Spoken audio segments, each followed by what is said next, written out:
오늘은 이제 창세기 10장을 마칠 겁니다. 다음 주는 성탄절이면서 동시에 주일이기 때문에 성탄주일로 지키게 되죠. 그러면 주일로는 한 주가 남습니다. 11장을 그때 마치는데 창세기 강해는 1장서부터 11장까지가 인류의 기원에 해당하는 원 역사라고 합니다. 거기까지만 창세기 강해는 일단락을 맺도록 그렇게 하겠습니다. 또 한참 쉬었다가 또 이제 아브라함의 이야기서부터 우리가 만나보겠는데요. 창세기 강해가 일단 마쳐지면 새해부터는 히브리서를 우리가 보게 될 겁니다. 자, 오늘은 어쨌든 창세기 10장을 좀 다뤄야 되겠습니다. 설교자들이 가장 깊이 하는 본문 중에 하나가 마태복음 1장과 오늘 본문입니다. 그래도 마태복음은 낯익은 이름이라도 등장을 하는데 오늘 본문은 함, 야벳, 셈 외에는 우리가 들어본 적도 없는, 발음하기도조차 힘든 그런 명달로만 쭉 기술돼 있어요. 그럼에도 불구하고 이 본문을 우리가 다뤄야 되는 중요한 이유는 족보에 불과한데 무슨 이야기거리가 있을까? 그렇지 않습니다. 보통 족보를 이제 히브리 말로는 톨레도트라고 합니다. 그 이야기는 여러 가지 의미로 사용이 되는데 기원, 족보, 계보 또는 이야기. 학자들 간에도 설왕설래가 있어요. 어느 해석이 맞냐? 제 개인적인 견해로는 이 톨레도트라는 말은 족보라는 표현이 맞습니다. 하나, 이 족보 속에 뭘 담고 있죠? 하나님의 구원의 스토리를 담고 있어요. 그래서 족보도 맞지만 그 족보 속에 하나님의 마음을 담은 구원의 스토리가 담겨져 있다라는 관점에서 오늘 본문을 좀 접근했으면 좋겠습니다. 오늘 족보는 노아의 족보는 아니고 노아의 세 아들에 관한 족보가 되겠습니다. 그래서 우선 첫 번째로 야벳부터 좀 보도록 하죠. 야벳 1절부터 좀 제가 읽겠습니다. 노아의 아들 셈, 함, 야벳의 족보는, 족보라는 표현이 등장을 하죠. 이 말이 톨레도트라는 말입니다. 이러하니라 홍수 후에 그들이 아들들을 낳았으니 야벳의 아들은, 그리고 이제 첫 번째 인물이 야벳 등장을 해요. 이 야벳이라는 말은 언어적으로는 이게 창대하다 그런 뜻인데 죄송합니다. 오늘날 인종적으로는 저 북쪽 유럽 그쪽으로 바닷가를 중심으로 흩어져 살던 저 심지어 넓게 확대가 되면 그 스페인까지를 포함합니다. 그래서 이 야벳이라는 말은 그 언어적으로 창대하다. 북쪽 유럽 지역의 사람들을 얘기하는 거예요. 그 2절을 좀 볼까요? 야벳의 아들은 고멜, 마곡, 마대, 야완, 두발, 메색, 디라스요. 고멜의 아들은 아스그나스와 리밧과 도갈마요. 야완의 아들은 엘리사와 달시스와 기띔과 도다님이라. 5절을 같이 읽습니다. 시작. 이들로부터 여러 나라 백성으로 나뉘어서 각기 언어와 종족과 나라대로 바닷가의 땅에 머물렀더라. 네, 여러분 한번 질문을 할게요. 언어와 종족과 나라대로 흩어진 것이 어느 사건 이유입니까? 예? 왜 다 귀찮으세요? 리액션을 좀 하십시다. 난 지금 똑같은 설교를 5번째 해요. 그래도 이 시간은 희망을 가지고 제가 늘 맞이하는 참 기다리는 예배인데 그렇게 막 시체놀이를 하면 어떡하자는 거예요. 언어와 종족과 나라별로 흩어지는 것이 무슨 사건 이유입니까? 그렇죠. 그렇게 잘 하시면서 바벨탑 사건이죠. 예. 근데 바벨탑 사건이 어디에 나옵니까? 바로 11장에 나옵니다. 그 순서가 엉켰죠. 이 10장의 이런 내용들은 사실은 바벨탑 사건 이후에나 붙어야 시간별로 볼 때도 자연스럽습니다. 그런데 11장의 바벨탑 사건이 등장을 하고 10장이 이미 언어와 종족과 나라대로 바닷가 땅에 인류가 퍼져나간 것을 기술하고 있어요. 여기서 우리가 한 가지 눈치챌 수 있는 것은 그렇다면 이 기록이 시간대별 기록은 아니다. 그렇죠? 예, 순서상으로는 이게 11장 뒤에 가야 맞아요. 그런 의미에서 첫째는 시간대별 기록은 아니다. 두 번째, 그렇다면 이렇게 뒤집어서 배열을 해놨을 때는 이게 의미적 순서예요. 여기에 이 의미가 무엇인가는 지금 다루질 않고 이 말씀이 끝날 무렵쯤 우리가 그 질문을 하면서 결론을 만나게 될 겁니다. 이건 좀 유보해 둡시다. 그리고 이제 둘째 인물에 대해서 우리 공부를 좀 하겠습니다. 6절을 보세요. 6절. 함의 아들은, 여러분 함이라는 말은 거무스레하다 이런 뜻이에요. 우리 교육자들 가운데도 함의 자손인가 싶을 정도의 그 피부 색깔을 가진 분들이 좀 몇 분 계세요. 그래서 이제 선교 다니라고 비행기를 타면 그분 앞에만 입국 신고서가 이렇게 주어집니다. 외국분인 줄 알고. 그 정도로 생김새라든지 색깔이 저 중동적이거나 동남아 쪽 피부 색깔과 모양을 가진 교육자 몇 분이 계세요. 그래서 맨날 이제 골탕을 먹는데 여기 함이라는 말이 거무스레하다 이런 뜻이에요. 이 함은 아시는 대로 지난주 우리 노아의 하체 공부를 했죠. 아주 복잡한 내용이었습니다. 하면서 노아가 저지른 함이 저지른 죄에 대해서 누가 심판을 받죠? 가나안이 저주를 받습니다. 이제 그 내용도 곧 우리가 소개가 돼요. 자, 어쨌든 이 함은 지금의 어느 쪽인가 하면 이디오피아 또 아프리카 이런 쪽으로 흩어져 살던 사람들이에요. 근데 여기 한 가지 좀 우리가 궁금한 게 있어요. 뭐냐면 아담의 후손들은 어쨌든 노아의 홍수 사건으로 다 죽었어요. 그리고 노아와 그 가족들만 남은 자가 되어서 이 세 아들을 통해 인류가 퍼져나갑니다. 그러면 한 아버지와 한 혈육이에요. 어떻게 피부가 검을 수 있겠어요? 그래서 또 이것만 집중적으로 연구한 분들이 계세요. 고맙게도. 근데 이렇게 썩 받아들이기에는 이제 정황상 이해는 되는데 그걸 정확한 시대적 역사적 자료를 통해 근거를 통해 이게 진짜 그렇구나 라고까지에는 좀 미흡한 부분이 있긴 해요. 그들의 이제 이론은 이렇습니다. 야벳은 저 북유럽 쪽으로 일조량이 극히 부족한 쪽에 흩어져 살다 보니까 햇빛을 많이 못 봐서 수천 년 역사가 흘러내려오는 동안에 얼굴이 저렇게 희어멀건해졌다 라는 환경설이 굉장히 그 우위를 차지하고 있습니다. 그 근거를 따라 이 뜨거운 일조량이 지나치게 많은 이 아프리카 쪽이나 이쪽에 흩어져 살던 사람들은 말하자면 그 과도한 일조량 때문에 오고 오는 세월 속에서 그렇게 유전자가 검은 색깔로 변이 되지 않았겠는가 추정을 하면서 동시에 이제 우리 이쪽은 알맞게 구워져서 이렇게 노리끼리하게 맛있게 색깔을 가지고 태어났다라는 조금 신빙성이 없는 돌아다니는 이야기가 있는데 그러나 이제 환경설을 주장하는 사람들은 이걸 굉장히 신빙성 있게 또 얘기를 합니다.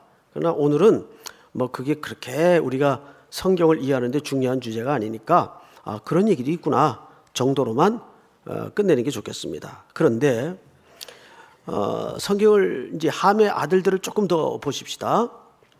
7절, 6절을 맞아 보십시다. 함의 아들은 구스와, 구스도 검다는 얘기예요. 미스라임과 붓과 네 번째 아들 이름이 누굽니까? 바로 지난주에 우리가 보았던 가나안이 등장을 합니다. 자, 가나안의 그 저주가 뭔가를 한번 다시 확인합시다. 9장 24절을 보세요. 노아가 술이 깨어 그의 작은 아들이, 함을 얘기합니다. 자기에게 행한 일을 알고, 25절 다 같이 시작. 이에 이르되 가나안은 저주를 받아 그의 형제의 종이 되기를 원하노라 하고. 가나안이 받은 저주는 종들의 종이 될 것이다. 형제들의. 그러니까 참 혹독한 저주죠. 그 어떻게 종이 되었는가? 역사적으로 증명이 되는가? 자, 10장 15절을 한번 보십시다. 가나안은 장자 시돈과 헷을 낳고 또 여부스 족속과 아모리 족속과 기르가스 족속과 히위 족속과 알가 족속과 신 족속과 아로앗 족속과 스마일 족속과 하맛 족속을 낳았더니 이후로 가나안 자손의 족속이 흩어져 나갔더라. 19절 다 같이 시작. 가나안의 경계는 시돈에서부터 그라를 지나 가사까지와 소돔과 고모라와 아드마와 스보임을 지나 라사까지였더라. 20절을 같이 읽죠. 이들은 함의 자손이라. 각기 족속과 언어와 지방과 나라대로였더라. 자, 이제 앞을 보십시다. 그러니까 여기 열거된 이 인물들은 가나안의 원주민들 족속입니다. 히위 족속, 기르가스 족속 전부 가나안의 원주민들이에요. 그러니까 이 사람들이 누구의 자손들입니까?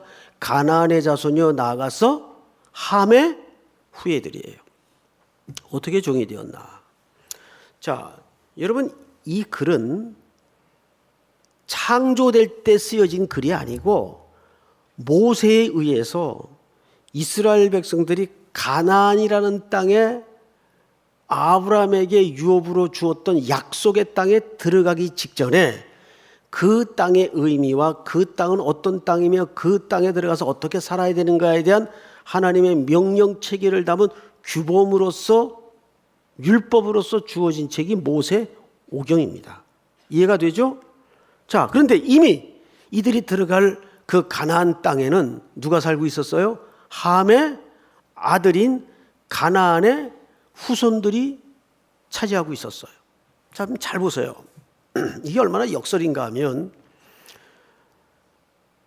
팔레스타인이라는 지형과 기후와 토양은 척박하기로 유명한 땅입니다. 그런데 히브리 민족이 들어가기 직전까지 누가 그 땅을 이미 들어가서 살아가지고 다 개간과 경작을 해놨습니까? 가나안입니다. 그렇죠? 개간과 경작과 이 모든 밭갈이 농사를 누가 하는 겁니까? 종들이 하는 겁니다. 그러면 이스라엘 백성들은 요즘식으로 표현하자면 숟가락만 들고 들어간 거예요. 그리고 그 땅을 어떻게 하죠? 전명을 해서 전부 종으로 삼습니다. 그러니까 하나님의 구원의 역사와 선언의 경륜은 1.1에게 오차도 없이 그대로 멀고 긴 역사에 수많은 방해를 넘어서 완성되고 이루어지는 겁니다. 이것이 노아가 함이라는 아들에게 그 실수를 빌미로 그 자손인 가나안에게 형제들의 종들의 종이 될 것이다. 그것이 여기에서 그대로 성취가 되는 겁니다. 이것이 가나안이 여기 등장하는 중요한 이유예요. 그런데 우리가 또 한 명의 인물을 유심히 봐야 됩니다. 몇 절을 보시냐면 8절을 보세요. 구스가 검다는 뜻입니다. 또 누굴 낳아요? 니므롯을 낳았으니 그는 세상의 첫 용사라. 9절 다 같이 시작. 그가 여호와 앞에서 용감한 사냥꾼이 되었으므로 속담에 이르기를 아무는 여호와 앞에 니므롯같이 용감한 사냥꾼이로다 하더라. 예, 이 니므롯은 굉장히 중후장대하고 굉장히 큰 용사였던 것 같습니다. 이미 세상은 크기와 힘을 숭상하는 문화와 패턴으로 역사는 굴러가고 있었어요. 그것은 우리가 이미 가인의 문화 속에서도 발견했죠. 자, 그런데 10절을 보시면 그의 나라는 신할 땅의 어디입니까? 바벨. 자, 여기에서 뭐가 지어지죠? 바로 바벨탑이 쌓아집니다. 신할 땅입니다. 그러니까 바벨탑을 쌓은 원래의 시조는 니므롯이에요. 근데 그 바벨탑을 왜 쌓았습니까? 홍수로 흩어짐을 당했던, 멸망을 당했던 인류는 그 이후에 홍수에 대한 트라우마가 있었어요. 해서 그들이 이 탑을 쌓았던 두 가지 명제가 있어요. 이름을 내고자 함이라, 흩어짐을 면하고자 함이라. 이 두 가지 명제가 있었어요. 그래서 니므롯이라는 사람을 중심으로, 근데 이 사람이 누구의 후손인가 봤더니 역시 함의 후손이에요. 함이 아비의 하체를 보았다는 것은 무슨 뜻이라고 그랬습니까? 그것은 굉장히 불량한 의도가 담겨 있었다고 말씀을 드렸어요. 생육하고 번성하고 충만하라는 그 부부관계의 모습을 통해서 이 함은 불순한 의도를 가지고 있었던 겁니다. 근데 야벳과 셈은 함의 공모에 비껴섰죠. 그리고 그 하체를 가서 뒷걸음질하여 가리워 주었습니다. 그렇다면 이 함은 하나님의 창조의 질서와 원형의 역사에 대해서 정면으로 도전하는 상징적 혈통이에요. 근데 여기 지금 후손들이 무슨 짓을 하고 있어요? 가나안은 보았듯이 이런 결과를 맞았고 니므롯은 첫 번째 용사입니다. 그리고 동시에 신할 땅 바벨에서 유명한 바벨탑을 쌓는 시조가 됩니다. 그런데 더 놀라운 것은 이 니므롯이라는 말에서 파생된 단어가 무로닥, 그리고 이것이 변형이 되어서 마루둑 이렇게 표현을 합니다. 이 말은 신이란 뜻이에요. 나중에 이 바벨 지역의 니므롯은 뭐가 됩니까? 신이 됩니다. 그래서 그 지역에 형성된 국가가, 유명한 고대 국가가 있죠. 바벨로니아입니다. 바벨론. 그래서 바벨론에 즉위하는 모든 왕들 이름 앞뒤에는 마루둑이라는 표현이 항상 붙어요. 그건 신이란 뜻입니다. 내 왕위는 니므롯이라는, 변형되어서 마루둑이라는 신이 왕권을 주었고 동시에 자기도 뭐란 뜻입니까? 왕이란 뜻이에요. 자, 성경 어디에 이런 표현들이 등장을 할까? 우리 열왕기하 25장을 띄웁니다. 시작. 유다의 왕 여호야긴이 사로잡혀 간지 37년 곧 바벨론의 왕 에밀 무로닥이 즉위한 원년 12월. 그만. 여기 여호야긴이 붙잡혀 가던 때 바벨론 왕 이름이 누굽니까? 에윌 무로닥. 방금 말씀드렸던 이 무로닥이 니므롯으로부터 파생된 언어예요. 그러니까 바벨론 왕은 전부 뭡니까? 신이에요. 그래서 니므롯을 의미하는 이 무로닥이라는 호칭을 앞뒤에 붙입니다. 여긴 뒤에 지금 붙였네요. 자, 그러면 이사야서 39장을 띄워주세요. 시작. 그때에 발라단의 아들 바벨론 왕 무로닥 발라단이 히스기야가 병들었다 나았다 함을 듣고 히스기야에게 글과 예물을 보낸지라.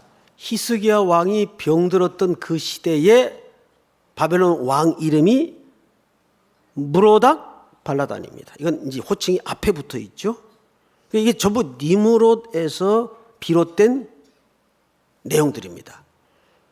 근데 이 바벨론, 좀 바벨탑이 쌓아지던 그 지역에 니므롯은 바벨탑을 쌓아서 흩어짐을 면하고자 했습니다. 자, 그 다음에 이제 세 번째 인물이, 남은 아들이 누구죠, 이제? 셈입니다, 셈. 자, 이제 셈의 차례로 넘어갑니다. 성경을 보십시다. 21절을 보세요. 21절. 셈은 에벨 온 자손의 조상이요 야벳의 형이라.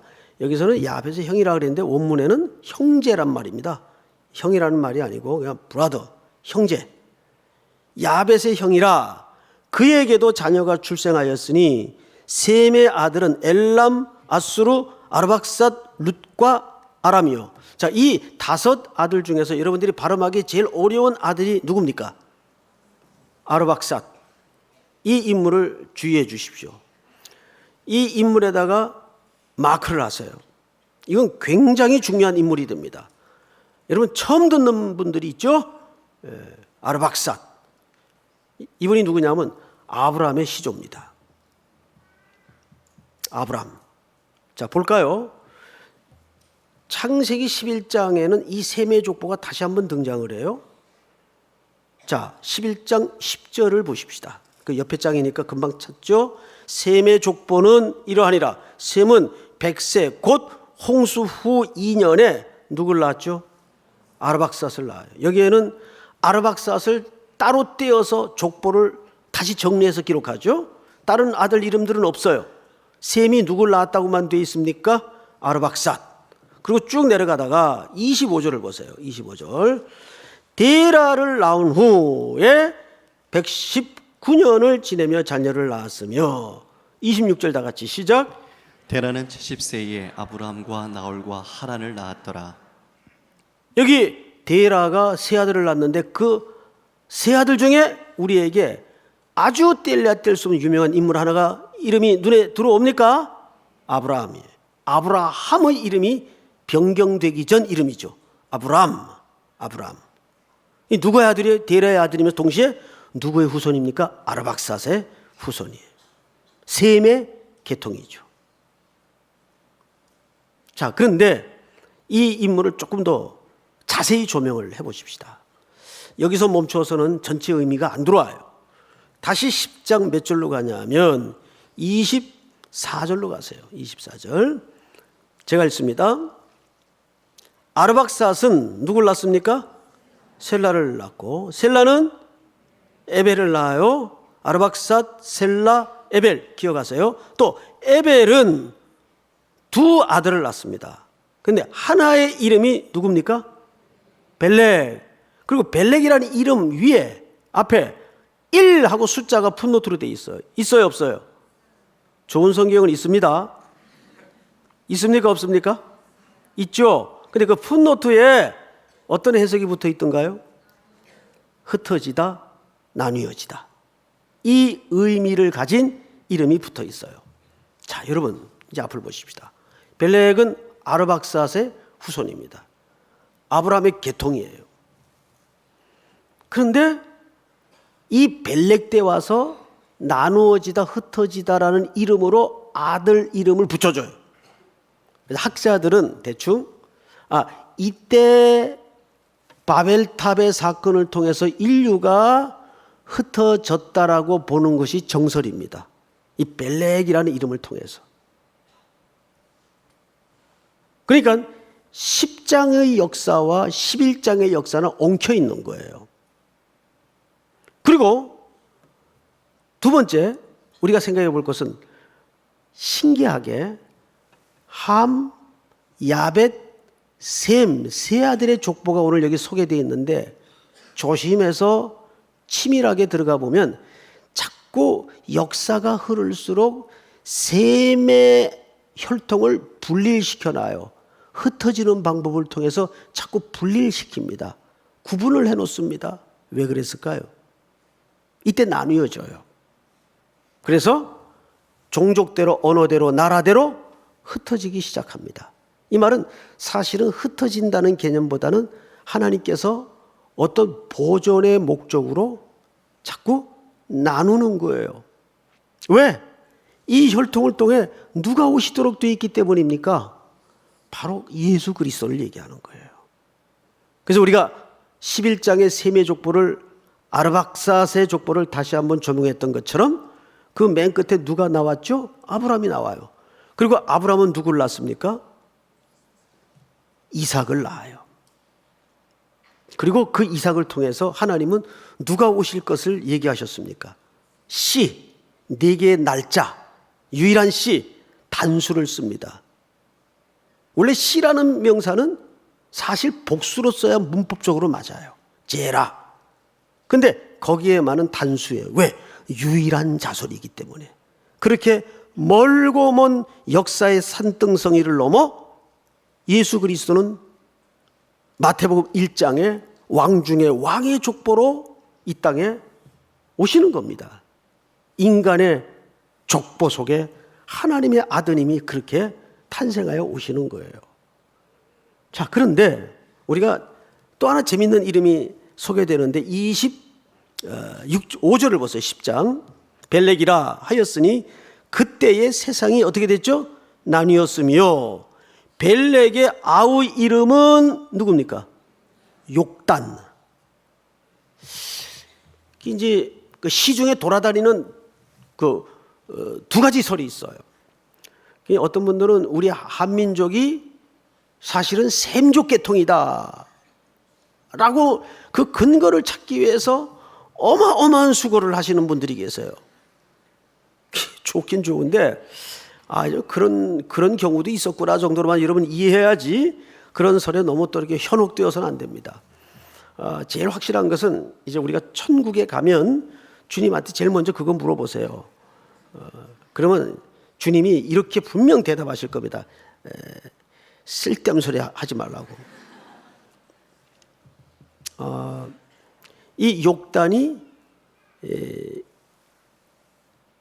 흘러 한민족을 이루었다는 단지파, 이렇게 이 단이라는 이 이름 때문에 우리가 누구의 후손입니까? 단군의 후손 아니에요. 그래서 그 한 글자 때문에 그런 설이 있어요. 그리고 이제 또 어떤 분은 우리가 단지파의 후손이다. 이렇게 이제 어떻게 하든 우리가 셈족의 혈통이다라는 것을 맞추기 위해서. 그런데 고린도후서 5장에 뭐라 그래서 그런 종 누구든지 그리스도 안에 있으면 새로운 피조물이라. 우리는 혈통적으로가 아니라 영적으로 이미 셈족입니다. 맞죠? 셈의 장막에 거하는 자들이에요. 예. 자꾸 근데 혈통적으로 그게 맞든 안 맞든 무슨 큰 의미가 있겠습니까? 자, 그러면 이렇게 벨렉, 욕단 두 아들이 아르박삿 혈통에서 태어납니다. 자, 이제 우리는 한 두 가지 질문을 하면서 오늘 말씀을 좀 마쳐야 될 것 같아요. 첫째는 아까 우리가 문제 제기만 하고 마무리 못한 주제가 하나 있었죠. 왜 창세기 기사는 이 바벨론의 이야기를 뒤에다 배치했을까? 그리고 이 흩어져 나가는 세 아들의 족보 이야기를 바벨론 사건 앞에다가 배치했을까? 이 배열은 굉장히 중요합니다. 만약에 가정이긴 하지만 바벨론 사건이 이 흩어져 나가던 노아의 세 아들의 족보 이야기 앞에 있었다고 합시다. 그러면 어떤 결론을 지을 수밖에 없었을까요? 온 땅에 흩어지는 것이 노아 홍수 심판의 결과로밖에는 해석이 안 돼요. 맞죠? 그러나 물어봅시다. 온 땅에 생육하고 번성하고 충만한 것이 심판의 결과여야 합니까? 하나님의 창조 질서의 명령이었습니까? 그렇죠. 물론 바벨탑 심판을 통해서 인류가 흩어진 것은 맞아요. 그러나 그것은 심판이라는 형식을 취해서 하나님이 경영을 섭리를 베푸는 것뿐이지 심판이 하나님의 본래 마음이 아니란 뜻입니다. 하나님은 창세기 1장 27절에 첫사람 아담에게 주신 명령이 생육하고 번성하고 온 땅에 생명이 충만할 것을 명령하셨어요. 그럼에도 불구하고 인류는 죄악에 빠져 그 명령을 무시해버리고 뭉개버립니다. 그래서 온 땅을 하나님이 물로 심판하신 이후에 9장 1절에 보면 홍수 이후에 노아에게 그 명령을 다시 갱신하십니다. 9장 1절을 한번 볼까요? 이렇게 되어 있어요. 1절만 같이 한번 읽겠습니다. 시작. 하나님이 노아와 그 아들들에게 복을 주시며 그들에게 이르시되 생육하고 번성하여 땅에 충만하라. 이것이 남은 자로 이 땅의 유일한 인류인 노아에게 하나님이 주신 아담 언약의 갱신이에요.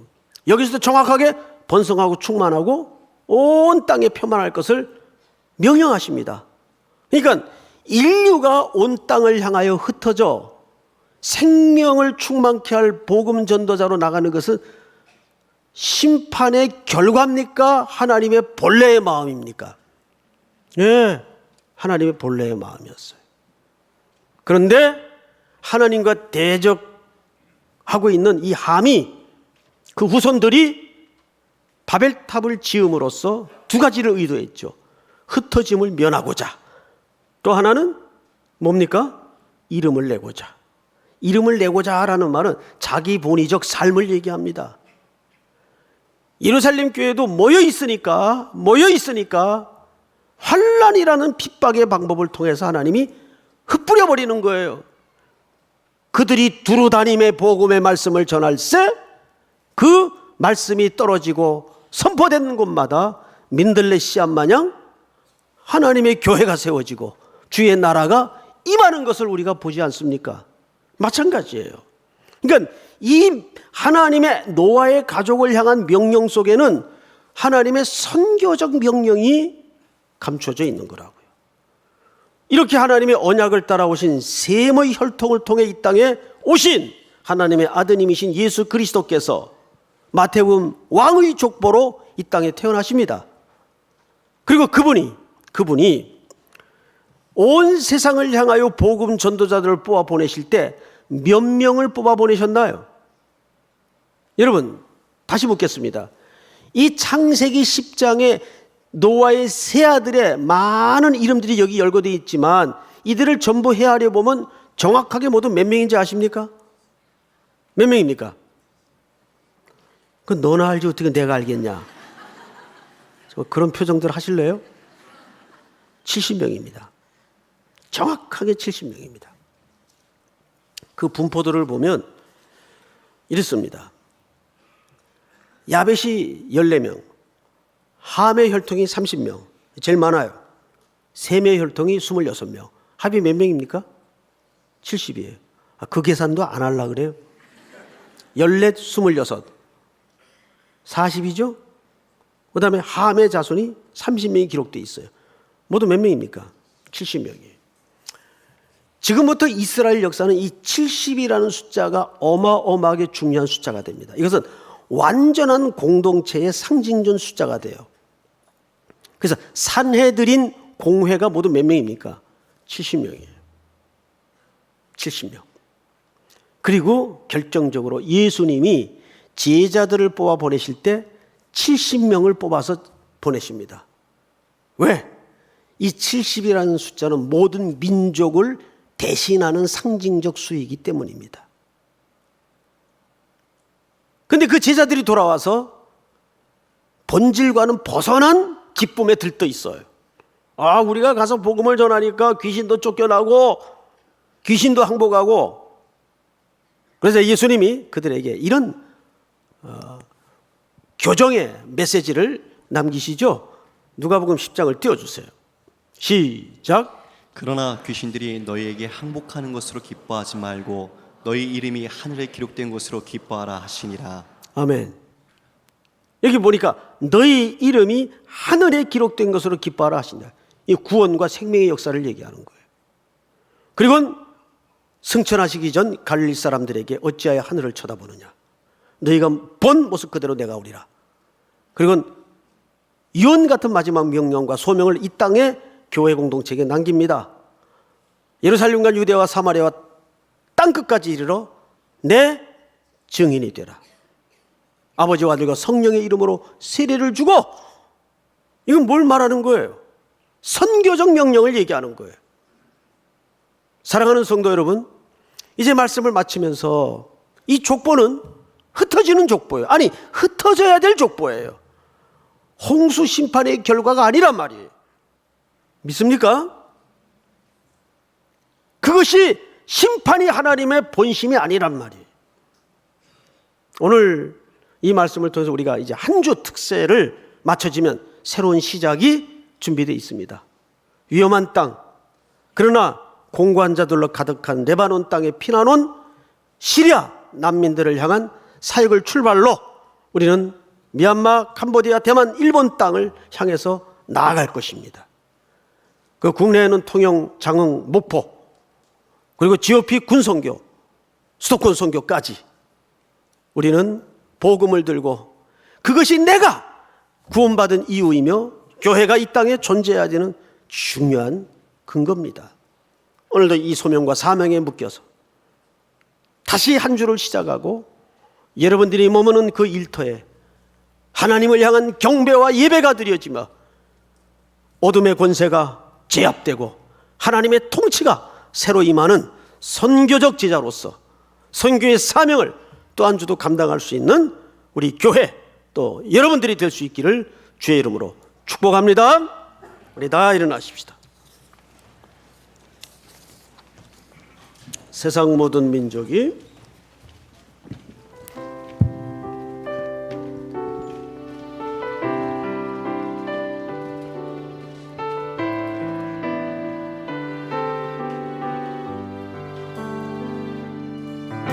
세상 모든 민족이 구원을 얻기까지 쉬지 않으시는 하나님, 주의 심장 가지고 우리 이제 일어나 주 따르게 하소서. 세상 모든 육체가 주의 영광 보도록 우릴 부르시는 하나님, 주의 손과 발 되어 세상을 치유하며 주 섬기게 하소서. 우리 바다 높음같이 여호와의 영광을 인정하는 것이 온 세상 가득하리라. 우리 바다 높음같이 우리 바다 높음같이 우리 바다 높음같이 보리라 그날에 주의 영광 가득한 세상 우리는 듣게 되리